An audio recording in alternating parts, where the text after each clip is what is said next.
ನಮಸ್ಕಾರ. ಇವತ್ತು ನಾವು ಮಲೆನಾಡಿನಲ್ಲಿ ಮತ್ತೆ ಆತಂಕಕ್ಕೆ ಕಾರಣ ಆಗಿರುವ ಒಂದು ಸಂಗತಿಯ ಕುರಿತು ಚರ್ಚೆ ಮಾಡಲಿದ್ದೇವೆ. ಕಳೆದ ಸುಮಾರು ಒಂದೂವರೆ ದಶಕದಿಂದ ಮಲೆನಾಡಿನಲ್ಲಿ ನಕ್ಸಲ್ ಚಟುವಟಿಕೆ ಅನ್ನೋದು ಬಹುತೇಕ ಬದಿಗೆ ಸರಿದಿತ್ತು. ಸುಮಾರು 2099, 98 ಹಾಗೆ 2000 ಹಾಗೆ ಮಲೆನಾಡಿನಲ್ಲಿ ತನ್ನ ಅಸ್ತಿತ್ವವನ್ನ ಸಾಬೀತು ಮಾಡಿದ್ದ, ಮುನ್ನೆಲೆಗೆ ಬಂದಿದ್ದ ನಕ್ಸಲ್ ಹೋರಾಟ ಅಥವಾ ನಕ್ಸಲ್ ಚಳವಳಿ ಅನ್ನೋದು ಸುಮಾರು ಒಂದು ದಶಕದ ಕಾಲ, ಅಂದ್ರೆ 2013-14 ಅಂದ್ರೆ ಒಂದೂವರೆ ದಶಕದ ಕಾಲ ಮಲೆನಾಡಲ್ಲಿ ಸದ್ದು ಮಾಡಿತ್ತು. ಇಡೀ ರಾಜ್ಯಾದ್ಯಂತ ಸಾಕಷ್ಟು ಚರ್ಚೆಗೆ ಗ್ರಾಸವಾಗಿತ್ತು ಮತ್ತು ಭದ್ರತೆ ಮತ್ತು ರಾಜ್ಯದ ಸುಭದ್ರತೆಯ ವಿಷಯದಲ್ಲಿ ಆತಂಕವನ್ನು ಕೂಡ ಹುಟ್ಟಿಸಿತ್ತು. ಆ ಬಳಿಕ ಸುಮಾರು ಕಳೆದ ಒಂದೂವರೆ ದಶಕದಲ್ಲಿ ಸುಮಾರು 2010ರಿಂದನೇ ಮಲೆನಾಡಿನಲ್ಲಿ ನಕ್ಸಲ್ ಚಳವಳಿ ಅನ್ನೋದು ಬದಿಗೆ ಸರಿದಿತ್ತು. ಮತ್ತೆ ಬಹುತೇಕ ಕಳೆದ 8-10 ವರ್ಷದಲ್ಲಿ ನಕ್ಸಲ್ ಚಟುವಟಿಕೆಯ ವರದಿಗಳು ಎಲ್ಲೂ ಕೇಳಿ ಬಂದಿರಲಿಲ್ಲ. ಹಾಗಾಗಿ ನಕ್ಸಲರು ಮಲೆನಾಡಿನಿಂದ ದೂರ ಸರಿದಿದ್ದಾರೆ, ಮಲೆನಾಡನ್ನು ಬಿಟ್ಟು ಹೋಗಿದ್ದಾರೆ ಅನ್ನುವ ಅಭಿಪ್ರಾಯಗಳು ಮುನ್ನೆಲೆಗೆ ಬಂದಿತ್ತು. ಆದರೆ ಇದೀಗ ಚಿಕ್ಕಮಗಳೂರು ಜಿಲ್ಲೆಯಲ್ಲಿ ಕಳೆದ 4 ದಿನಗಳ ಹಿಂದೆ ನಕ್ಸಲರ ತಂಡ ಒಂದು ಭೇಟಿ ನೀಡಿದೆ ಮತ್ತು ಆ ಹಿನ್ನೆಲೆಯಲ್ಲಿ ANF, ನಕ್ಸಲ್ ನಿಗ್ರಹ ಪಡೆ ಮತ್ತು ಪೊಲೀಸರು ಕೂಂಬಿಂಗ್ ಕಾರ್ಯಾಚರಣೆಯನ್ನ ತೀವ್ರಗೊಳಿಸಿದ್ದಾರೆ ಎನ್ನುವ ವರದಿಗಳು ಬಂದಿದ್ದಾವೆ. ಸೊ ಆ ಹಿನ್ನೆಲೆಯಲ್ಲಿ ಇವತ್ತು ನಾವು ಮಲೆನಾಡಿನಲ್ಲಿ ನಕ್ಸಲರು ಮತ್ತೆ ವಾಪಸ್ ಬಂದರೆ ಅನ್ನೋ ವಿಷಯವನ್ನು ಇಟ್ಕೊಂಡು ಚರ್ಚೆ ಮಾಡ್ತಾ ಇದ್ದೀವಿ. ನಮ್ಮೊಂದಿಗೆ ಇವತ್ತು ಶಿವಮೊಗ್ಗದ ಹಿರಿಯ ಪತ್ರಕರ್ತರಾದಂತ ಎನ್ ರವಿಕುಮಾರ್ ಅವರು ಇದ್ದಾರೆ. ನಮಸ್ಕಾರ ರವಿಕುಮಾರ್ ಅವರೇ. ನಮಸ್ತೆ ಶಶಿ. ಇಲ್ಲಿವರೆಗೂ ನಾನು ಮಾತಾಡಿದ ಹಾಗೆ ಮಲೆನಾಡಲ್ಲಿ ನಕ್ಸಲ್ ಚಟುವಟಿಕೆಯ ಸುದ್ದಿ ಮತ್ತೆ ಸದ್ದು ಮಾಡ್ತಾ ಇದೆ. ನೀವು ಮಲೆನಾಡನ್ನ ಕಳೆದ ಸುಮಾರು 3.5-4 ದಶಕಗಳಿಂದ ಹತ್ತಿರದಿಂದ ಕಂಡವರು, ಅಲ್ಲಿ ಪತ್ರಕರ್ತರಾಗಿ ಸಾಮಾಜಿಕ ಕಾರ್ಯಕರ್ತರಾಗಿ ಕೆಲಸ ಮಾಡಿದವರು, ನಿಮ್ಗೆ ಈ ಬೆಳವಣಿಗೆಗಳು ಏನ್ ಅನ್ಸುತ್ತೆ? ಶಶಿ ಅವರೇ, ಕರ್ನಾಟಕಕ್ಕೆ ನೀವೇ ಹೇಳ್ದಂಗೆ ಸುಮಾರು 2000 ಇಸ್ವಿಯಿಂದ ಆರಂಭಗೊಂಡು 2013ವರೆಗೂ ನಕ್ಸಲ್ ಚಳವಳಿ ಅತ್ಯಂತ ಉತ್ಸಾಹ ಸ್ಥಿತಿಯಲ್ಲಿ ಮಲೆನಾಡು ಭಾಗದಲ್ಲಿ ಇದ್ದಿತ್ತು. ಕರ್ನಾಟಕದಲ್ಲಿ ರಾಯಚೂರು ಮತ್ತೆ ಏನು ಆಂಧ್ರ ಪ್ರದೇಶದ ಭಾಗಗಳಲ್ಲಿದ್ದಂತ ನಕ್ಸಲ್ ಚಟುವಟಿಕೆ ಮಲೆನಾಡಿಗೆ ಶಿಫ್ಟ್ ಆಗಿದ್ದೇ ಒಂದು ದೊಡ್ಡ ಆಶ್ಚರ್ಯ ಅಂತ ನನಗನ್ಸುತ್ತೆ. ಹಂಗಂತೇಳಿ ಸಾಮಾಜಿಕ ಸಮಸ್ಯೆಗಳನ್ನ ಮತ್ತು ಭೂಮಿ ಹಕ್ಕಿನ ಪ್ರಶ್ನೆಗಳನ್ನ ಇಟ್ಕೊಂಡು ನಕ್ಸಲರು ತಮ್ಮ ಚಳುವಳಿಯನ್ನ ವಿಸ್ತರಿಸಿಕೊಂಡಿದ್ದು ಮಲೆನಾಡು ಭಾಗಕ್ಕೆ.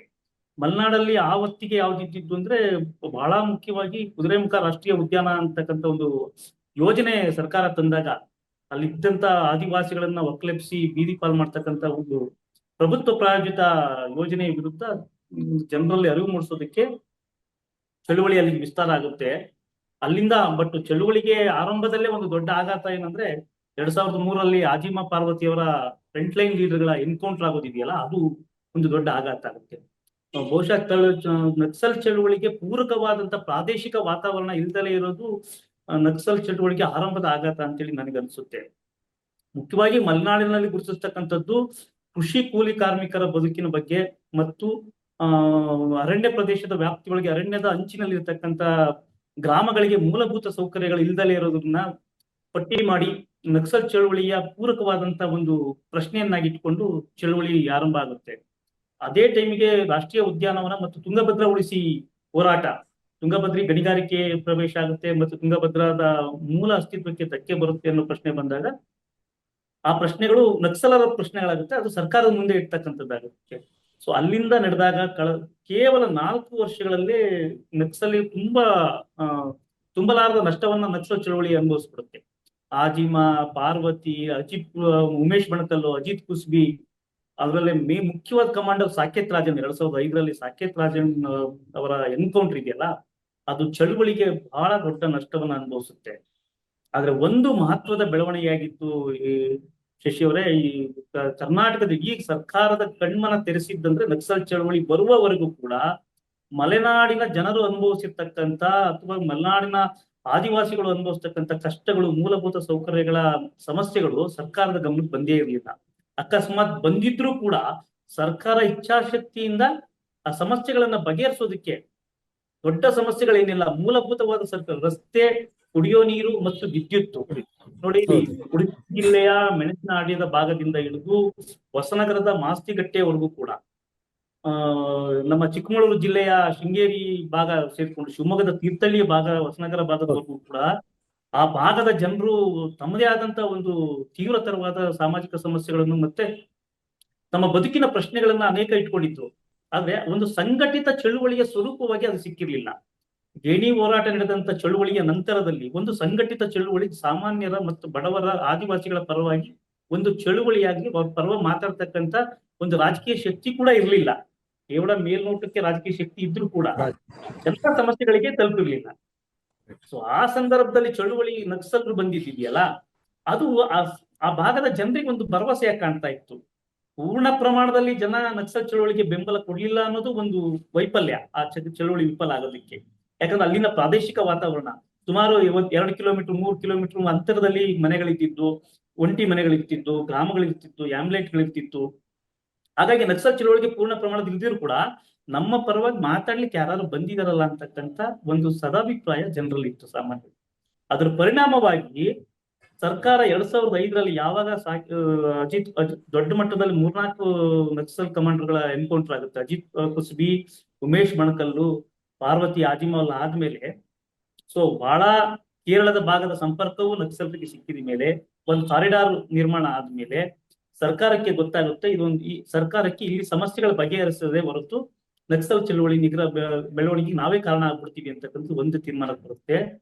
ಅದ್ರ ಮಧ್ಯದಲ್ಲಿ ಧರಮ್ ಸಿಂಗ್ ಸರ್ಕಾರದಲ್ಲಿ ಅವತ್ತಿನ ಸರ್ಕಾರದ ಒಬ್ಬರ IAS ಆಫೀಸರ್ ಚಿರಂಜೀವಿ ಸಿಂಗ್ ಅವರು ಒಂದು ಸಮಿತಿಯನ್ನ ನೇಮಕ ಮಾಡುತ್ತೆ ಹಿಂದಿನ ಸರ್ಕಾರ. ಈ ನಕ್ಸಲರು ಮಲೆನಾಡಿಗೆ ಬರೋದಕ್ಕೆ ಏನು ಕಾರಣಗಳಿದಾವೆ, ಏನು ಅವ್ರು ಎತ್ತಿರ್ತಕ್ಕಂಥ ಪ್ರಶ್ನೆಗಳನ್ನೇ ಮುಂದಿಟ್ಕೊಂಡು ಒಂದು ಸರ್ವೆಯನ್ನ ಮಾಡಿಸ್ತಾರೆ. ಆ ಸರ್ವೆಯಲ್ಲಿ ಚಿರಂಜೀವಿ ಸಿಂಗ್ ಅವರು ಒಂದು ಸ್ಪಷ್ಟವಾದಂತ ಒಂದು ಅತ್ಯುತ್ತಮವಾದ ಒಂದು ವರದಿಯನ್ನ, ಫ್ಯಾಕ್ಟ್ ಫೈಂಡಿಂಗ್ ಅಂತ ನಾವೇನು ಕರಿಬಹುದಾದಂತ ಒಂದು ವರದಿಯನ್ನ ಸರ್ಕಾರದ ಮುಂದೆ ಇಡ್ತಾರೆ. ಅದು ಏನಂದ್ರೆ, ನಕ್ಸಲರು ಇಲ್ಲಿಗೆ ಬರೋದಕ್ಕೆ ಕಾರಣ ಅಂದ್ರೆ ಈ ಭಾಗದಲ್ಲಿ ಮಲೆನಾಡಿನ ಜನರು ಎದುರಿಸ್ತಕ್ಕಂಥ ಸಮಾಜೋ ಆರ್ಥಿಕ ಸಮಸ್ಯೆಗಳು, ಸೋಶಿಯೋ ಎಕನಾಮಿಕ್ ಸಮಸ್ಯೆಗಳು. ಸಾಮಾಜಿಕವಾಗಿ ಏನಂದ್ರೆ, ಅವರು ಆದಿವಾಸಿಗಳಿದ್ದಾರೆ, ಆದಿವಾಸಿಗಳು ಅರಣ್ಯದ ವ್ಯಾಪ್ತಿ ಒಳಗಿದ್ದಾರೆ, ರಾಷ್ಟ್ರೀಯ ಉದ್ಯಾನವನದ ಹೆಸರಿನಲ್ಲಿ ಅವ್ರನ್ನ ಎತ್ತಂಗಡಿ ಮಾಡ್ತಕ್ಕಂಥದ್ದು. ಹಾಗೆ ಎತ್ತಂಗಡಿ ಮಾಡಿದಂತ ಆದಿವಾಸಿಗಳಿಗೆ ಯಾವುದೇ ರೀತಿಯ ಪರ್ಯಾಯವಾದಂತ ಪರಿಹಾರ ಇಲ್ದಲೇ ಇರುವಂಥದ್ದು ಒಂದನೇದು. ಮೂರನೇದು ಕೃಷಿ ಕೂಲಿ ಕಾರ್ಮಿಕರು, ಲ್ಯಾಂಡ್ ಲಾರ್ಡ್ಗಳು, ಹೊಲ ಗದ್ದೆಗಳ ತೋಟಗಳಲ್ಲಿ ಕೆಲಸ ಮಾಡ್ತಕ್ಕಂಥ ಕೃಷಿ ಕೂಲಿ ಕಾರ್ಮಿಕರಿಗೆ ನಿಗದಿತ ಕೂಲಿ ಕೊಡದಲ್ಲಿ ಇರ್ತಕ್ಕಂಥ ಶೋಷಣೆ ಮಾಡ್ತಿದ್ದಾರೆ ಅಂತಕ್ಕಂಥದ್ದು. ಈ ಜಾತಿ ವ್ಯವಸ್ಥೆ ಎಲ್ಲವೂ ಕೂಡ ಅದ್ರ ಭಾಗವಾಗಿತ್ತು. ಹಾಗಾಗಿ ನಕ್ಸಲ್ ಚಳುವಳಿನ ನಿಗ್ರಹಿಸಬೇಕಾದ್ರೆ ಬಂದೂಕಿನಿಂದ ಸಾಧ್ಯ ಆಗೋದಿಲ್ಲ. ಅದರ ಆಚೆಗೆ ಒಂದು ಕ್ರಮ ಇದೆ. ಅದೇನಂದ್ರೆ, ಅಲ್ಲಿ ಮೂಲಭೂತ ಸೌಕರ್ಯಗಳನ್ನ ಕೊಡ್ಬೇಕು, ನಾವು ರಸ್ತೆಗಳು ಕೊಡ್ಬೇಕು, ವಿದ್ಯುತ್ ದೀಪ ಕೊಡ್ಬೇಕು, ಕುಡಿಯೋ ನೀರಿಗೆ ಕೊಡ್ಬೇಕು, ಉದ್ಯೋಗ ಸೃಷ್ಟಿಯಾಗಬೇಕು, ಅಲ್ಲಿರ್ತಕ್ಕಂಥ ಕೂಲಿ ಸಮಸ್ಯೆನ ಬಗೆಹರಿಸಬೇಕು ಅಂತಕ್ಕಂಥದ್ದು. ಈ ರೀತಿಯ ಜನಪರವಾದ ಸಮಸ್ಯೆಗಳನ್ನ ಇಟ್ಕೊಂಡು ನಕ್ಸಲ್ ಚಳುವಳಿ ಅಲ್ಲಿ ಆರಂಭ ಆಗಿತ್ತು. ಅದ್ರ ಆರಂಭದಲ್ಲಿ ಏನಂತ ನೀವು ಹೇಳೋ ಹಾಗೆ ಮಲೆನಾಡಿನ ಮೂಲಭೂತ ಸಮಸ್ಯೆಗಳು, ಜನರ ಬೇರೆ ಬೇರೆ ತರದ ಸಾಮಾಜಿಕ ತಾರತಮ್ಯ, ಆಮೇಲೆ ಅವರ ಆರ್ಥಿಕ ಏನು ತಾರತಮ್ಯಗಳು, ಈ ತರದ್ದು ಎಲ್ಲಾ ವಿಷಯಗಳು ನಕ್ಸಲ್ ಚಳವಳಿ ಮಲೆನಾಡಿನಲ್ಲಿ ಬೇರೂರಲು ಕಾರಣ ಆಯಿತು ಅನ್ನೋದು ಇವನ್ನು ಚಿರಂಜೀವಿ ಸಿಂಗ್ ಅವರ ವರದಿಯಲ್ಲಿ ಕೂಡ ಪ್ರಸ್ತಾಪ ಆಗಿತ್ತು.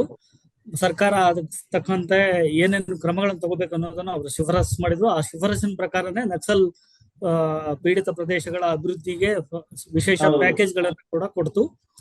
ನೀವು ಹೇಳುವಾಗೆ ಪ್ಯಾಕೇಜ್ ಫಸ್ಟ್ ಆರಂಭದಲ್ಲಿ 65 ಕೋಟಿ ರೂಪಾಯಿ ಪ್ಯಾಕೇಜ್ ಅನೌನ್ಸ್ ಮಾಡಿತ್ತು ಧರಮ್ ಸಿಂಗ್ ಸರ್ಕಾರ. ಹೌದು. ಆ ನಂತರ ಪ್ರತಿ ವರ್ಷನೂ ಪ್ರತಿ ಬಜೆಟ್ ಅಲ್ಲೂ ಅದು ವಿಶೇಷ ಪ್ಯಾಕೇಜ್ಗೆ ವಿಶೇಷ ಮೀಸಲಾತಿ ಹಣವನ್ನ ಮೀಸಲಿಡ್ತಿದ್ರು. ಆದ್ರೆ ಈಗ ಕಳೆದ 10 ವರ್ಷಗಳಲ್ಲಿ ಮಲೆನಾಡಲ್ಲಿ ಒಂದು ಬದಲಾವಣೆ ಬಂದಿತ್ತು. ಈ ನಕ್ಸಲ್ ಚಟುವಟಿಕೆಯ ಕಾರಣಕ್ಕಾಗಿನೇ ಆ ಪ್ಯಾಕೇಜ್ ಜಾರಿಗೆ ಬಂದ್ಮೇಲೆ ಪ್ಯಾಕೇಜಿನ ಕಾರಣಕ್ಕಾಗಿ ಮಲೆನಾಡಿನ ಸಣ್ಣ ಸಣ್ಣ ಹಳ್ಳಿಗಳು, ತೀರಾ ಕುಗ್ರಾಮಗಳಿಗೆ ರಸ್ತೆ, ಬಸ್ ಸೌಕರ್ಯ, ವಿದ್ಯುತ್ ಸೌಕರ್ಯ, ಕುಡಿಯೋ ನೀರಿನ ವ್ಯವಸ್ಥೆ, ಆಮೇಲೆ ಶಾಲೆ, ಈ ತರದ್ದು ಸೌಲಭ್ಯಗಳು ತಲುಪುದು. ಸರ್ಕಾರ ಪರೋಕ್ಷವಾಗಿ ನಕ್ಸಲರು ಜನರಿಗೆ ಈ ಸೌಲಭ್ಯಗಳನ್ನ ತಲುಪಲಿಕ್ಕೆ ನಕ್ಸಲರು ಕಾರಣ ಆದ್ರು. ಆದ್ರೆ ಅದೇ ಹೊತ್ತಿಗೆ ಸರ್ಕಾರ ಕೈಗೊಂಡ ಈ ತರದ ಸುಧಾರಣಾ ಕ್ರಮಗಳು ಮತ್ತು ಪೊಲೀಸ್ ವ್ಯವಸ್ಥೆ ಮತ್ತು ಏನು ANF ಅಂತ ಪಡೆಗಳನ್ನ ಸ್ಟ್ರಾಂಗ್ ಮಾಡಿ ಅದನ್ನ ಬಲಿಷ್ಠಗೊಳಿಸಿ ಕಾರ್ಯಾಚರಣೆಗಳನ್ನ ತೀವ್ರಗೊಳಿಸಿದ್ವು. ಎರಡೂ ಕಾರಣಗಳಿಗಾಗಿ ನಕ್ಸಲರು ಅಲ್ಲಿಂದ ಮಲೆನಾಡಿನಿಂದ ತಮ್ಮ ಚಟುವಟಿಕೆಗಳನ್ನ ಬೇರೆಡೆಗೆ ಶಿಫ್ಟ್ ಮಾಡಿದ್ರು. ಕೇರಳ ಮತ್ತು ತಮಿಳುನಾಡಿನ ಬಾರ್ಡರ್ ಪ್ರದೇಶಗಳಿಗೆ ವಲಸೆ ಹೋದ್ರು ಅನ್ನೋ ಒಂದು ಥಿಯರಿ ಇತ್ತು. ಆಮೇಲೆ ಅದು ನಿಜ, ಕೆಲವು ಮಟ್ಟಿಗೆ ವಾಸ್ತವವಾಗಿ ಅವರ ಚಟುವಟಿಕೆ ಮಲೆನಾಡಲ್ಲಿ ಕುಂಠಿತ ಆಗಿದ್ದು ಮತ್ತು ಕಡಿಮೆ ಆಗಿದ್ದು ಕೂಡ ನಿಜ. ಕಳೆದ 10 ವರ್ಷಗಳಲ್ಲಿ ಎಲ್ಲೂ ಬಹುತೇಕ ವರದಿ ಆಗಿರ್ಲಿಲ್ಲ. ಆದ್ರೆ ಈಗ ಕಳೆದ ಈ ವಾರದಲ್ಲಿ ಕೊಪ್ಪದ ಸಮೀಪದ ಹಳ್ಳಿಯೊಂದಕ್ಕೆ ಭೇಟಿ ನೀಡಿದ್ದಾರೆ ಒಂದು ತಂಡ. ವಿಶೇಷವಾಗಿ ಮಂಡಗಾರರು ಲತಾ ಅವರ ತಂಡ ಭೇಟಿ ನೀಡಿದೆ ಅನ್ನೋ ವರದಿಗಳಿದೆ. ಪೊಲೀಸ್ ಕೂಡ ಅದನ್ನು ಕನ್ಫರ್ಮ್ ಮಾಡಿದ್ದಾರೆ, ಪೊಲೀಸ್ ಅಂಡ್ ANF ಬೋತ್. ಅವರು ಆ ಹಿನ್ನೆಲೆಯಲ್ಲಿ ಮಲ್ನಾಡ್, ಕೊಪ್ಪ, ಶೃಂಗೇರಿ ಭಾಗದಲ್ಲಿ ಕೂಂಬಿಂಗ್ ಕಾರ್ಯಾಚರಣೆಯನ್ನ ತೀವ್ರಗೊಳಿಸಿದ್ದಾರೆ. ಇದು ಯಾಕೆ ಮತ್ತೆ ಮಲೆನಾಡಿಗೆ ಯಾಕೆ ಅವರು ಚಟುವಟಿಕೆಯನ್ನ ವಿಸ್ತರಿಸಕ್ ಮತ್ತೆ ಪುನರ್ ಆರಂಭಿಸಕ್ ಸಾಧ್ಯ ಪರಿಸ್ಥಿತಿ ಬಂತು, ಅಥವಾ ಬೇರೆ ತರದ ಕಾರಣಗಳು ಇರಬಹುದಾ ಇದ್ರ ಹಿಂದೆ ಏನಾದ್ರು? ಇಲ್ಲ ನೋಡಿ, ಬಹುಶಃ 2014-15 ನಂತರ ಇಲ್ಲಿಗೆ ನೋಡಿದೆ, ಕಳೆದ ಈ 10 ವರ್ಷಗಳಲ್ಲಿ ನೋಡಿದೆ, ಮಲೆನಾಡಿನಲ್ಲಿ ನಕ್ಸಲ್ ಚಳುವಳಿಯ ಸಂಪೂರ್ಣ ವಿಫಲ ಆಗಿದೆ, ಅದು ಮುಗಿದೋಯ್ತು ಅಧ್ಯಾಯ ಅಂತಕ್ಕಂಥ ತೀರ್ಮಾನಕ್ಕೆ ಸರ್ಕಾರವೇ ಬಂದಿತ್ತು. ನಮಗೂ ಕೂಡ ಹಾಗೆ ಕಾಣ್ತಾ ಇತ್ತು. ಆದ್ರೆ ನಕ್ಸಲ್ ಚಳುವಳಿಗೆ ಸಮಾಪ್ತಿಗೊಂತು ಅಂತ ಅಂತಿರುವಾಗಲೇ ಮತ್ತೆ ಎಂದಿನಂತೆ ಹೊಸ ಹೊಸ ಸಾಮಾಜಿಕ ಸಮಸ್ಯೆಗಳು, ಹಳೆಯದು ಅದು ಇವತ್ತು ಸೃಷ್ಟಿಯಾಗಿರ್ತಕ್ಕಂಥಲ್ಲ, ಹಿಂದೆ ಇದ್ದಂತ ಸಾಮಾಜಿಕ ಸಮಸ್ಯೆಗಳು ಮತ್ತು ಬದುಕಿನ ಸಮಸ್ಯೆಗಳು ಉಟ್ಕೊಂಡಿದ್ದಾವೆ ಅಂದ್ರೆ ಬೆಳಕಿಗೆ ಬಂದಿದ್ದಾವೆ. ಅದು ಏನು, ಅದನ್ನ ಇದುವರೆಗೂ ಕೂಡ ಪ್ರಭುತ್ವ ಅಥವಾ ಸರ್ಕಾರಗಳು ಅದನ್ನ ಬಗೆಹರಿಸಿಲ್ಲ ಅಂತಕ್ಕಂಥದ್ದು. ಸುಮ್ನೆ ಸಣ್ಣ ಎಕ್ಸಾಂಪಲ್ ನೋಡಿ, ನನಗೆ ಬಹುಶಃ ಈಗ ಹೊಸದಾಗಿ ಮುಂಡಗಾರ ಲತಾ ಟೀಮು ನಕ್ಸಲ್ ಚಟುವಟಿಕೆ ಕಾಣ್ತಿದೆ ಅಂತ ಅಂದ್ರೆ ಬಹುಶಃ ಅವರು ಯಾಕೆ ಬಂದಿದ್ದಾರೆ ಅಂದ್ರೆ ಬಹುಶಃ ಸರ್ಕಾರ ಮರೆತಿರಬಹುದಾದ ಸಾಮಾಜಿಕ ಸಮಸ್ಯೆಗಳನ್ನ ನೆನಪಿಸ್ಲಿಕ್ಕೆ ಬಂದಿರ್ಬೋದು ಅಂತ ಕಾಣಿಸುತ್ತೆ. ಏನು ಸಮಸ್ಯೆ ಅದು ಅಂದ್ರೆ ನೋಡಿ, ಶರಾವತಿ ನೀರಿನ ಮುಳುಗಡೆ ಸಂತ್ರಸ್ತರ ಸಮಸ್ಯೆ ಇಷ್ಟು ವರ್ಷ ಆಯ್ತು, ಯಾಕೆ ಬಗೆಹರಿಸಿಲ್ಲ ಸರ್ಕಾರ? ಯಾಕೆ ಬಗೆಹರಿಸಕ್ ಒಂದು ಪಾರಂಪರಿಕ ಅರಣ್ಯ ಹಕ್ಕು ಕಾಯ್ದೆ ತಂದು ಕಾಗೋಡು ತಿಮ್ಮಪ್ಪನವರು ಪಾರಂಪರಿಕ ಅರಣ್ಯ ಹಕ್ಕು ಕಾಯ್ದೆ ತಗೊಂಡ್ಬಂದು ಭೂ ರೈತರಿಗೆ ಭೂ ಕೊಡ್ಬೇಕಂತ. ಮನುಷ್ಯನ ಮೂಲಭೂತವಾದ ಪ್ರಶ್ನೆಯನ್ನು ಗೌರವಯುತವಾದ ಬದುಕಲಿಕ್ಕೆ ಒಂದು ಅಂಗೈಯಗಲ ಭೂಮಿ. ಆಮೇಲೆ ಆ ಭೂಮಿ ಯಾರಿಗೆ ಕೊಡ್ತಿರೋದು ನೀವು ಅಂದ್ರೆ ಈ ರಾಜ್ಯದ ಒಳಿತಿಗೆ ಬೆಳಕಿಗೆ ಬೆಳಕಾದವರಿಗೆ, ತ್ಯಾಗ ಮಾಡಿದವರಿಗೆ, ತಮ್ಮ ಎಲ್ಲವನ್ನು ತ್ಯಾಗ ಮಾಡಿದವರಿಗೆ. ಸೊ ಮಲೆನಾಡಿನಲ್ಲಿ ಭೂ ಹಕ್ಕಿನ ಸಮಸ್ಯೆ ವ್ಯಾಪಕವಾಗಿದೆ. ಅದು ಒಂದು ಲಾಜಿಕ್ ಆಗಿ ಕೊನೆಗೊಳ್ತಾ ಇಲ್ಲ ನನ್ನ ಪ್ರಕಾರ. ಅದು ಕೋರ್ಟು, ಕಚೇರಿ, ಕೇಂದ್ರ ಸರ್ಕಾರ, ರಾಜ್ಯ ಸರ್ಕಾರ, ಇಲ್ಲಿ ಸ್ಥಳೀಯ ಒಬ್ಬ ಗ್ರಾಮ ಪಂಚಾಯತಿ ಸದಸ್ಯನಿಂದ ಹಿಡಿದು ಪ್ರಧಾನಿಯವರೆಗೂ ಕೂಡ ಚರ್ಚೆ ನಡೆಯುತ್ತೆ. ಆದ್ರೆ ಪರಿಹಾರ ಏನು ನೋಡಿ? ನಿಮ್ಮ ಭೂ ಹಕ್ಕಿನ ಪ್ರಶ್ನೆ ಬಂದಿದೆ. ಬಗರುಕುಂ ಸಾಗುವಳಿ ಚೀಟಿ ಕೊಡ್ತಾ ಇದ್ದೀರಾ, 86,000 ಬಗರುಕುಂ ಸಾಗುವಳಿ ಚೀಟಿ ರಿಜೆಕ್ಟ್ ಆಗಿದೆ. ಆದ್ರೆ ತೀರ್ಥಹಳ್ಳಿ ತಾಲೂಕಿನಲ್ಲಿ ನಕ್ಸಲ್ ಚಟುವಟಿಕೆ ಕಾರಣಕ್ಕೋಸ್ಕರ ಇಡೀ ಹಳ್ಳಿಗೆನೆ ಒಂದು ಭೂಮಿಯನ್ನ ಕೊಟ್ಟಂತೂ ಎಲ್ಲರಿಗೂ ನಿವೇಶನ ಕೊಟ್ಟದಂತ ಉದಾಹರಣೆ ಹೇಳಿದ್ದಾರೆ. ಹೋಗಿ ಜಿಲ್ಲಾಡಳಿತ ಹೋಗಿ ಅಲ್ಲಿ ಕುತ್ಕೊಂಡು, ಸರ್ಕಾರವೇ ಅಲ್ಲಿ ಹೋಗಿ ಕುತ್ಕೊಂಡು ಕೊಟ್ಟಿದೆ. ಅಂದ್ರೆ ನಿಮಗೆ ನಿಮ್ಮ ಹೆಗಲ ಮೇಲೆ ಬಂದೂಕಿಟ್ಟಾಗ ಮಾತ್ರ ನೀವು ಭಕ್ತಿರಿ ಅನ್ನೋದು ಅಂದ್ರೆ ನಿಮ್ಗೊಂದು ಭಯ ಇರ್ಬೇಕಾ?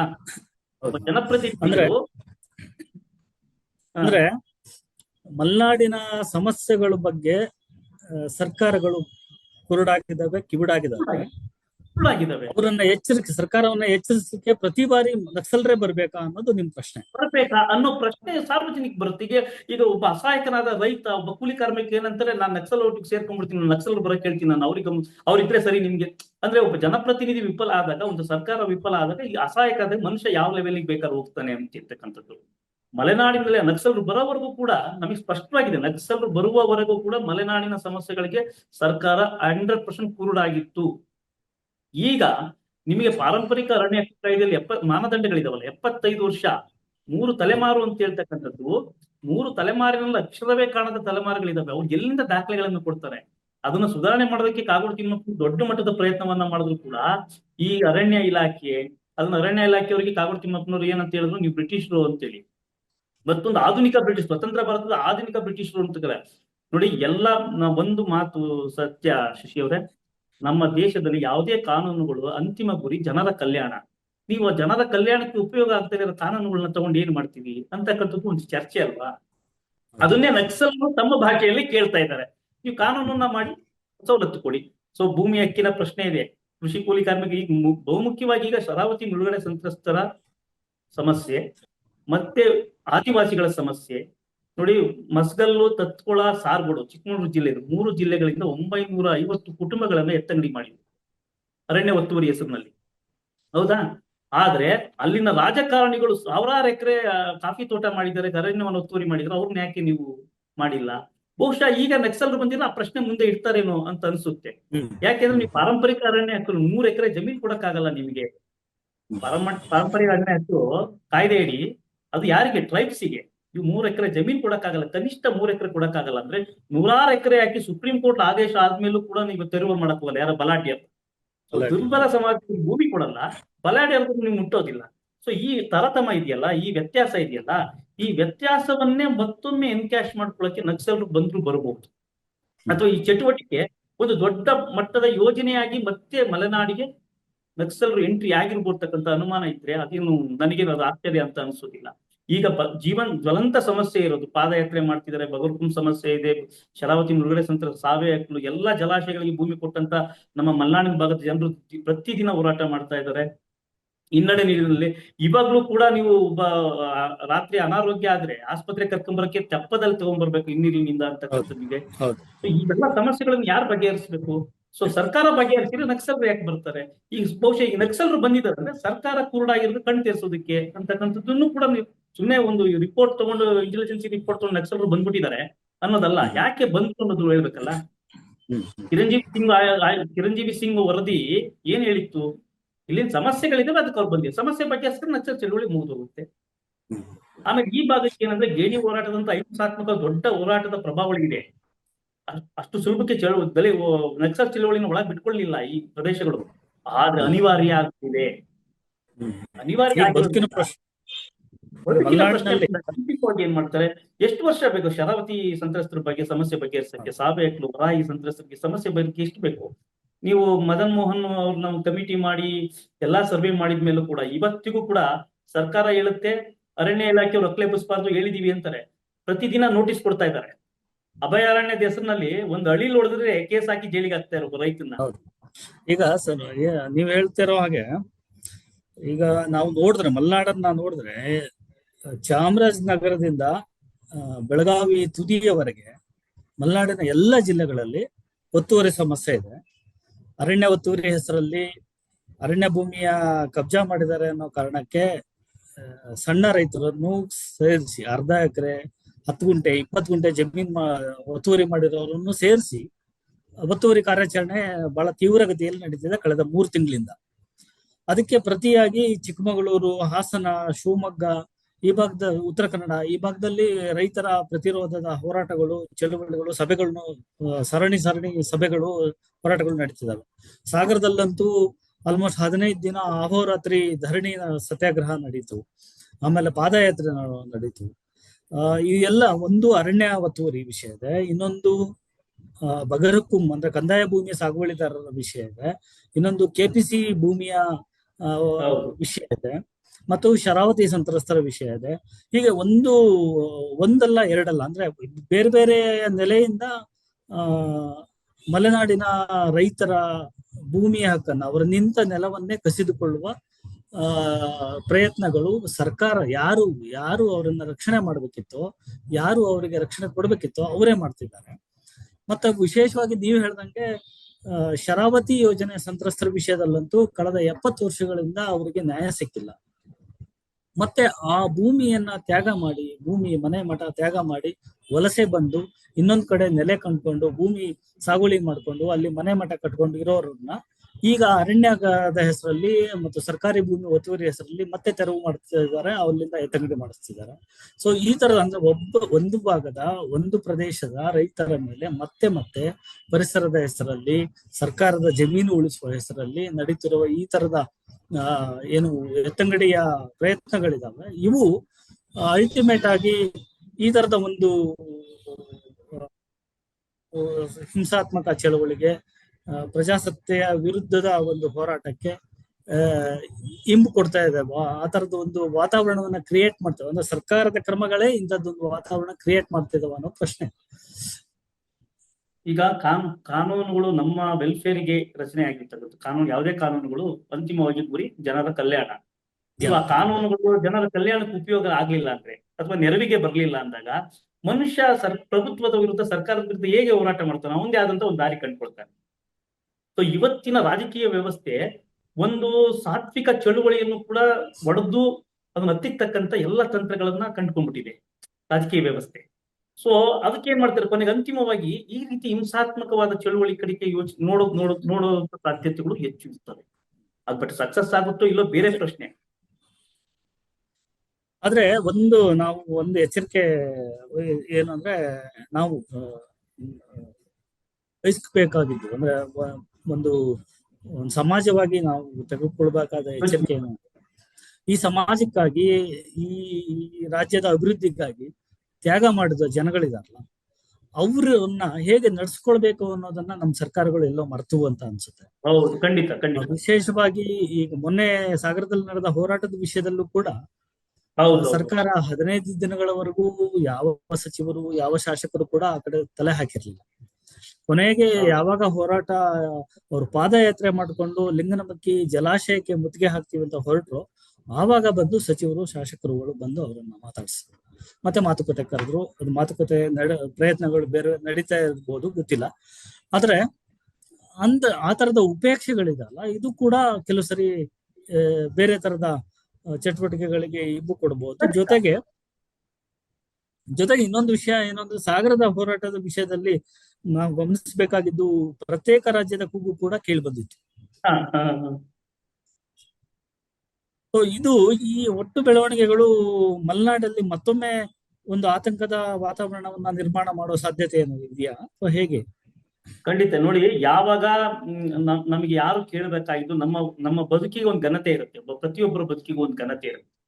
ನೀವು ಮಿನಿಮಮ್ ಕೇಳಿದ್ರೆ ರೋಟಿ ಕಪಡ ಮಕಾನ್ ಅಂತೀವಿ, ನೀವು ಮನೆ, ಅನ್ನ, ನೀರು ಇಷ್ಟು ಕೇಳ್ತಾರೆ. ನೀನು ಸರ್ಕಾರ ಜೊತೆಗೆ ನೀನ್ ಕೇಳ, ನೀವು ಓಟ್ ಕೇಳಬೇಕಾದ್ರೆ ನಿಮ್ಮನ್ನು ಹುಡುಕೊಂಡು ಬರ್ತಾರೆ ರಾಜಕಾರಣಿಗಳು.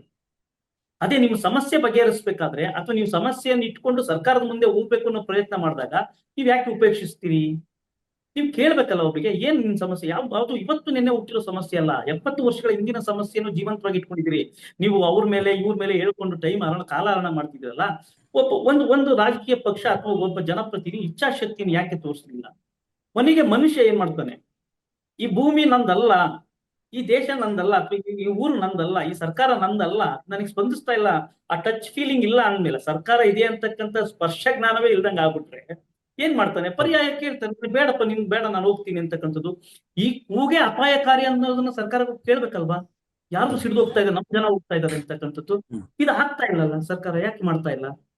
ಆಮೇಲೆ ಏನಾಗಿದೆ, ಇವತ್ತು ನಕ್ಸಲ್ ಚಳವಳಿ ಮುಗ್ದೋಗಿರೋದ್ರಿಂದ ಅಂತ ತೀವ್ರ ತರುವುದು ಏನಾಗಲ್ಲ, ನಮ್ಗೆ ಪೊಲೀಸ್ ಬಲ ಇದೆ, ಮಿಲಿಟರಿ ಬಲ ಇದೆ, ನಾವು ಹತ್ತಿಕ್ಬೋದು ಅಂತಕ್ಕಂಥ ಧೋರಣೆ ಇದೆಯಲ್ಲ, ಅದಲ್ಲ. ಆ ಕಾರಣಕ್ಕೋಸ್ಕರನೇ ಚಿರಂಜೀವಿ ಸಿಂಗ್ ವರದಿ ತುಂಬಾ ತುಂಬಾ ಸೂಕ್ಷ್ಮವಾದಂತ ವರದಿ, ಅದು ಅತ್ಯುತ್ತಮ ವರದಿ. ಏನ್ ಕಾರಣ ಅನ್ನೋದು ಸ್ಪಷ್ಟವಾಗಿಳಿದೆ. ನಿಮಗೆ ಕಾಯಿಲೆ ಏನು ಅಂತ ಗೊತ್ತಾದ್ರೆ ಟ್ರೀಟ್ಮೆಂಟ್ ಕೊಡ್ಬೇಕಲ್ವಾ?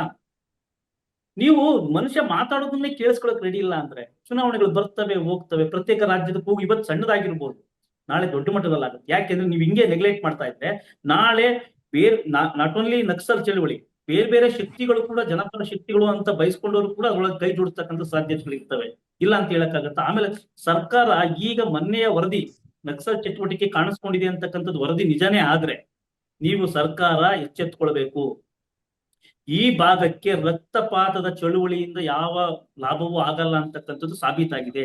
ಅಹಿಂಸಾತ್ಮಕ ದೊಡ್ಡ ಪ್ರಭಾವಳಿ ಇದೆ. ಗೇಣಿ ರೈತರ ಹೋರಾಟ ಇದೆಯಲ್ಲ, ಅದು ರಕ್ತಪಾತದಿಂದ ಆಗಿದ್ದಲ್ಲ, ಅದು ಬಹುದೊಡ್ಡ ಈ ಜಗತ್ತು ಕಂಡ ಅತ್ಯಂತ ಸಾತ್ವಿಕ ಕ್ರಾಂತಿಕಾರಿ ಚಳುವಳಿ ಅದು ಅಲ್ವಾ? ಕಾಗೋಡು ಚಳುವಳಿ. ಹೌದು, ಕಾಗೋಡು ಚಳುವಳಿ ಹೌದಲ್ವಾ? ಹೇಳಿ. ಆ ಕಾರಣಕ್ಕೋಸ್ಕರ ನಾವು ಈ ಅಷ್ಟು ಸುಲಭಕ್ಕೆ ನಮ್ಮ ಒಳಗ್ ಬಿಟ್ಕೊಳಲ್ಲ. ನಮ್ಮ ಈ ಪ್ರಭಾವಳಿ, ಈ ಮಲೆನಾಡಿನ ಪ್ರಭಾವಳಿ ಸಮಾಜವಾದಿ ನೆಲೆಗಟ್ಟಿದೆಯಲ್ಲ, ಶಾಂತವೇರಿ ಗೋಪಾಲ್ ಗೌಡ್ರು, ಗಣಪತಿ ಅಪ್ಪನವರು, ಕಾಗೋಡು ತಿಮ್ಮಪ್ಪನವ್ರಿಗೂ ಕೂಡ, ಈವನ್ ಬಂಗಾರಪ್ಪನವ್ರಿಗೂ ಕೂಡ, ಈವನ್ ನಾನ್ ಹೇಳೋದು ಯಡಿಯೂರಪ್ಪನವರು ಕೂಡ ಭೂಮಿ ಹೋರಾಟದಿಂದನೇ ರಾಜಕೀಯ ಪ್ರಮಾಣವನ್ನು ಬಂದವರು. ಈಗ ಪ್ರಭರು ಯೋಚನೆ ಮಾಡ್ಬೇಕಲ್ವಾ? ಈ ಭಾಗದ ರಾಜಕಾರಣಿಗಳು ನೀವು ಶಾಂತವೇರಿ ಗೋಪಾಲ್ ಗೌಡರಿಂದ ರಾಮಮನೋಹರ್ ಲೋಹಿಯಾ ಅವ್ರನ್ನ ಇಲ್ಲಿ ಗಮನ ಸೆಳೆದಿತ್ತು. ಈ ರಾಷ್ಟ್ರದ ಭೂ ಹಕ್ಕಿನ ಸಮಸ್ಯೆಯನ್ನ ಗಮನ ಸೆಳೆದಂತ ಒಂದು ಸಣ್ಣ ಚಳುವಳಿ ಇಡೀ ಜಗತ್ತಿಗೆ ಕಾಣಿಸ್ಕೊಂಡಿತ್ತು. ಅದ್ರ ಪ್ರಕಾರನೇ ಲ್ಯಾಂಡ್ ರಿಫಾರ್ಮೇಶನ್ ಆಕ್ಟ್ ಎಲ್ಲ ಜಾರಿಗೆ ಬಂದಿತ್ತು. ಈಗ ನೀವು ಲ್ಯಾಂಡ್ ರಿಫಾರ್ಮೇಶನ್ ಆಕ್ಟ್ ಕಾಯ್ದೆ ಅಂತಕ್ಕಂಥ ಅಮೂಲ್ಯವಾದ ಕಾಯ್ದೆ ನಾವು ಇಟ್ಕೊಂಡು ಇನ್ನೂ ಕೂಡ ನಮ್ಮ ಜನ ಭೂಮಿಗೋಸ್ಕರ ಅಂಗಲಾಗ್ತಿದ್ದಾರೆ, ಹೋರಾಟ ಮಾಡ್ತಿದ್ದಾರೆ, ಪ್ರತ್ಯೇಕತೆ ಮಾತಾಡ್ತಿದ್ದಾರೆ. ನಾಳೆ ಆ ವಿಷಯನೇ ನಕ್ಸಲ್ ಒಂದು ಇಶ್ಯೂ ಮಾಡ್ಕೊಂಡು ಇಲ್ಲಿ ಒಳಗ್ ಬಂದ್ರೆ ಪರಿಸ್ಥಿತಿ ಏನಾಗ್ತದೆ? ನಮ್ಮ ಮಕ್ಕಳು ಕಾಡಿಗೆ ಹೋಗೋರು ಯಾರು? ನಕ್ಸಲ್ ಚಳುವಳಿಗೆ ಹೋಗ್ತಕ್ಕಂಥವ್ರು ಇವತ್ತುವರೆಗೂ ನೋಡು ಎನ್ಕೌಂಟರ್ ಆಗಿರೋರು, ಶಶಿ ಅವರೇ, ಎನ್ಕೌಂಟರ್ ಆಗಿರ್ತಕ್ಕಂಥ ಮಕ್ಕಳು ನೋಡಿದ್ರೆ ಎಲ್ಲ ಬಹುಸಂಖ್ಯಾತ ಜನ ಸಮುದಾಯ. ಅವ್ರು ಕೂಲಿ ಮಾಡ್ಕೊಂಡ್ ತಿನ್ನೋರು. ಅವ್ರ ಕುಟುಂಬದ ಎನ್ಕೌಂಟರ್ ಮಕ್ಕಳು ಕಳ್ಕೊಂಡಿದ್ದಾರೆ, ಹೋರಾಟಕ್ಕೆ ಒಂದು ಓಡ ತ್ಯಾಗ ಮಾಡಿದ್ದಾರೆ ಅಂತಾನೆ ಹೇಳ್ಬೋದು. ದಲಿತರ ಮಕ್ಕಳು, ಬಡವರ ಮಕ್ಕಳು, ನಿರ್ಗತಿಕರ ಮಕ್ಕಳು, ಆದಿವಾಸಿಗಳ ಮಕ್ಕಳು, ಅವ್ರು ಯಾವ ಒಂದು ಉದ್ದೇಶಕ್ಕೋಸ್ಕರ ಹೋಗಿದ್ದಾರೆ? ಯಾಕೆಂದ್ರೆ ನನ್ಗ ಅನುಕೂಲ ಅಲ್ಲ, ನನ್ನ ಮುಂದಿನ ಭವಿಷ್ಯಕ್ಕೆ ನ್ಯಾಯ ಸಿಗ್ಲಿ ಅಂತ ಹೇಳಿ, ತಲೆಮಾರಿಗೆ ಅಂತ ಹೇಳಿ. ಬಹುಶಃ ಮುಂದಿನ ತಲೆಮಾರನ್ನ ಅವತ್ತು ಈಗ ವರ್ತಮಾನದ ಸಂದರ್ಭವನ್ನ ಒಂದು ಹಿಂಸಾತ್ಮಕ ಹೋರಾಟಕ್ಕೆ ಪ್ರೇರಣೆ ಆಗ್ತಕ್ಕಂಥ ಯಾವ ನಿರ್ಲಕ್ಷ್ಯತನವನ್ನು, ಬೇಜವಾಬ್ದಾರಿತನವನ್ನು ಸರ್ಕಾರ ಮಾಡಬಾರ್ದು. ತಕ್ಷಣ ಇಚ್ಛಾಶಕ್ತಿ ಪ್ರದರ್ಶಿಸಬೇಕು.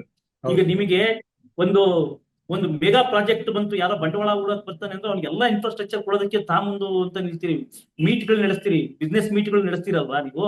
ಒಂದು ಸರ್ಕಾರ ಬನ್ನಿ ಮಲೆನಾಡಲ್ಲಿ ಕುತ್ಕೊಂಡು ಏನು ಸಮಸ್ಯೆ ಅಂತ ಕೇಳಿ, ಯಾಕೆ ಸಮಸ್ಯೆ ಆಗ್ತಿದೆ ಅಂತ ಹೇಳಿ. ಪಾರಂಪರಿಕ ಅರಣ್ಯ ಹಕ್ಕು ಕಾಯ್ದೆಯಲ್ಲಿ ಏನು ರಿಲ್ಯಾಕ್ಸೇಷನ್ ಮಾಡ್ಬೋದು, ಅವ್ರಿಗೆ ಹೆಂಗೆ ಭೂಮಿ ಕೊಡ್ಬೋದು ಅಂತ ಯೋಚನೆ ಮಾಡಿ. ಸಂತ್ರಸ್ತರು, ಮುಳುಗಡೆ ಸಂತ್ರಸ್ತರ ಭೂಮಿ ಏನ್ ಸಮಸ್ಯೆ ಆಗಿದೆ ಕೇಳ್ಬೇಕಲ್ವಾ? ಸೊ ಸರ್ಕಾರಕ್ಕೆ ದೊಡ್ಡ ಜವಾಬ್ದಾರಿ ಮತ್ತೆ ಎಚ್ಚರಿಕೆಯಿಂದ ಹೆಜ್ಜೆ ಇಡಬೇಕು ಸರ್ಕಾರ. ಯಾಕೆಂದ್ರೆ ಮತ್ತೆ ಬಂದಿದ್ದಾರೆ ಅಂದ್ರೆ ಈ ಸಮಸ್ಯೆ ಅಲ್ಲಿಗೆ ತಲುಪಿದೆ ಅಂತ. ಆ ಸಮಸ್ಯೆಯನ್ನ ಗಂಭೀರವಾಗಿ ನಕ್ಸಲರು ನೋಡ್ತಿದ್ದಾರೆ ಅಂತಕ್ಕಂಥದ್ದು ನಾವು ಗ್ರಹಿಸ್ಬೇಕು. ಅಲ್ಲ, ನೀವ್ ಹೇಳೋ ಪ್ರಕಾರ ಸರ್ಕಾರ ಕೂಡ್ಲೆ ಎಚ್ಚೆತ್ಕೋಬೇಕು.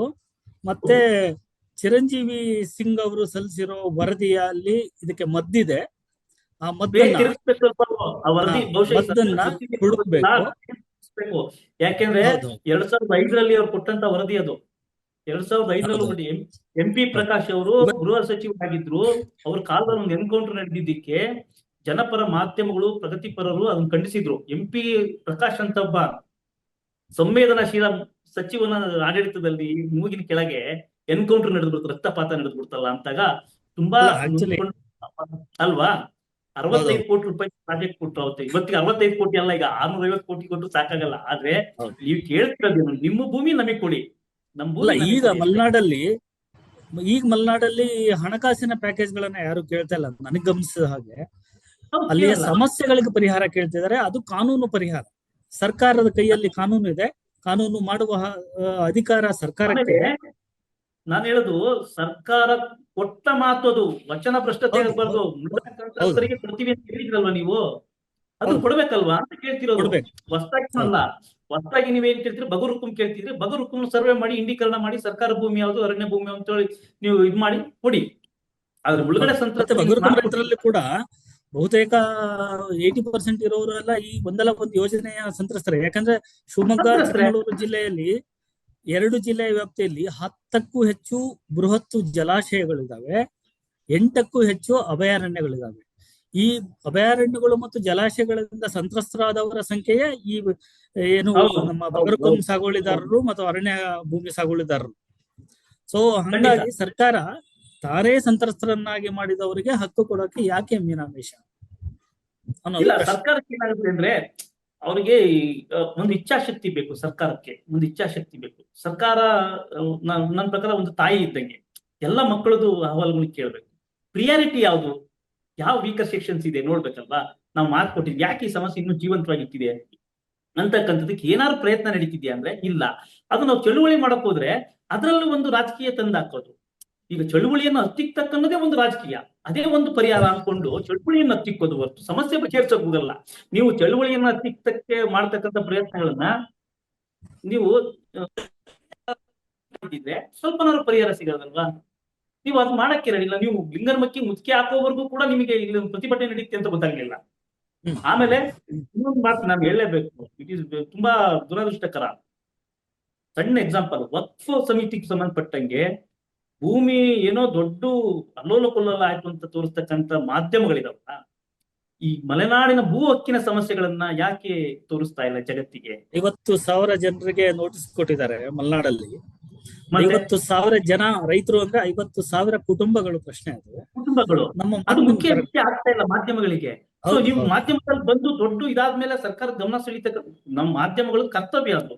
ಈಗ ನಿಮಗೆ ಎಲ್ಲ ಅದು ವಕ್ಫ್ ಸಮಿತಿದು ಒಂದು ಸಮರ್ಪಣೆ ಆಯ್ತು ಅಂದ್ರೆ ಅಥವಾ ಇನ್ಯಾವುದೋ ಒಂದು ಇಶ್ಯೂ ಆಯ್ತು ಅಂದ್ರೆ ಅದನ್ನ ದೊಡ್ಡದಾಗಿ ತೋರಿಸ್ತಕ್ಕಂಥವ್ರು 14 ಸೈಟ್ ಮುಖ್ಯ ಆಗುತ್ತೆ ಇವ್ರಿಗೆ. 14 ಸೈಟ್ ಏನೋ ಹೊಡ್ಕೊಂಡ್ಬಿಟ್ರು ಅಂತಕ್ಕಂಥ ದೊಡ್ಡ ಇಶ್ಯೂ ಆಗೋದಾದ್ರೆ ಸಾವಿರಾರು ಮಕ್ಳಿಗೆ ಭೂಮಿನೇ ಸಿಕ್ಕಿಲ್ಲ ಇನ್ನು.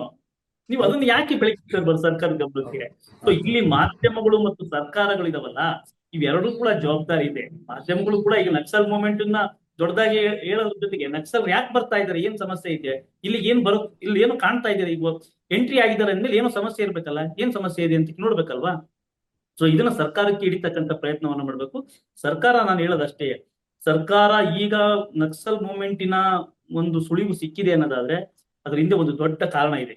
ಆ ಕಾರಣ ಏನು ಅಂತ ನಾನು ಗ್ರಹಿಸೋದಂದ್ರೆ ಮಲೆನಾಡಿನ ಒಟ್ಟಾರೆ ಭೂಮಿ ಹಕ್ಕಿನ ಸಮಸ್ಯೆ. ಆ ಭೂಮಿ ಹಕ್ಕಿನ ಸಮಸ್ಯೆ ಇವತ್ತಿಂದ ಶತಮಾನಗಳಿಂದ ಇದೆ. ಇದನ್ನ ಸರ್ಕಾರ ಇಚ್ಛಾಶಕ್ತಿಯಿಂದ ನಿಭಾಯಿಸಿದ್ದೆ ಆದ್ರೆ ದೊಡ್ಡ ಮುಂದೆ ಆಗ್ತಕ್ಕಂಥ ದೊಡ್ಡ ಅನಾಹುತವನ್ನ ತಡಿಬಹುದು ಅಂತೇಳಿ ನಾನು ಅಂದ್ರೆ ಒಟ್ಟಾರೆ ಮಲೆನಾಡಿನ ಭೂ ಹಕ್ಕಿನ ಸಮಸ್ಯೆಗೂ ಮತ್ತು ನಕ್ಸಲ್ ಚಟುವಟಿಕೆಗೂ ನೇರ ಸಂಬಂಧ ಇದೆ. 20 ವರ್ಷಗಳ ಹಿಂದೆ, 2 ದಶಕದ ಹಿಂದೆಯೂ ಅದೇ ಸಂಬಂಧ ಇತ್ತು, ಇವತ್ತು ಕೂಡ ಅದೇ ರೀತಿಯ ಪರಿಸ್ಥಿತಿ ಇದೆ.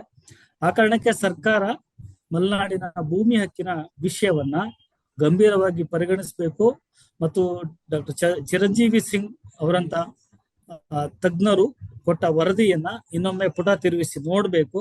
ಸರ್ಕಾರ ಕೂಡಲೇ ಕಾರ್ಯಪ್ರವೃತ್ತಿ ಆಗದೆ ಇದ್ರೆ ಮಲೆನಾಡಲ್ಲಿ ಮತ್ತೊಮ್ಮೆ ನಕ್ಸಲ್ ಚಟುವಟಿಕೆ ಚಿಗುರೋದು ಸಾಧ್ಯತೆಗಳು ಇದೆ ಅನ್ನೋದು ಸಾರಾಂಶ. ಧನ್ಯವಾದಗಳು ರವಿ ಅವರೇ, ಇಷ್ಟೊತ್ತು ನಮ್ಗೆ ಸಮಯ ಕೊಟ್ಟು ಮಾತಾಡೋದಕ್ಕೆ. Thank you. ಹೆಚ್ಚಿನ ಸುದ್ದಿ ಅಪ್ಡೇಟ್ಗೆ ಈಗಲೇ the Federal Karnataka YouTube page ಅನ್ನು ಸಬ್ಸ್ಕ್ರೈಬ್ ಮಾಡಿ.